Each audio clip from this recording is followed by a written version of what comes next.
I am the Tofu Golem. Please enjoy the video. You will start by ensuring prerequisites are ready.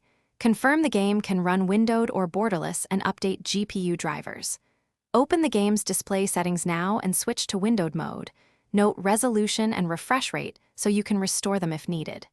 Next, install a lightweight borderless utility like Windowed Borderless Gaming or Borderless Gaming and run it once to register. Once done, keep the game running in windowed mode while you prepare the tool for the next step. You now configure the borderless tool so it removes the title bar reliably. Attach the utility to the game process, then set the target resolution to match the game's windowed resolution so scaling is correct. This prevents black bars or blurriness.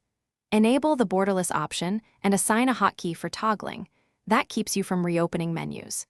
Make sure scaling and GPU full-screen optimizations are off in the utility if you see stutter. Test the toggle and adjust until visuals are stable. Finish by locking the window position and saving a profile in the borderless tool so you can relaunch instantly.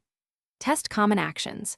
Alt-Tab, task switching, overlays, and controllers to ensure inputs remain consistent. Remap hotkeys if needed. If you see flicker or tearing, disable desktop composition or Windows game mode, or try exclusive full screen as a fallback. If crashes persist, restore your backed up config files and collect game logs before seeking help. That lets you pinpoint the cause quickly. Thanks for watching. Consider subscribing if we helped you today.